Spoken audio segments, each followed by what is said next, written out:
आता खाली सननी आजले ना सुख एगो हम तोहर जननी सुनराई कर राकेश संगे प्रेमी अवधेश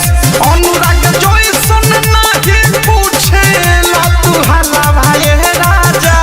सोना के मलवा बिना छुए न दे बगलवा राजा सोना के मलवा बिना छुए न दे बगलवा राजा आज सटब मुहूर्त उपाय लगा दे।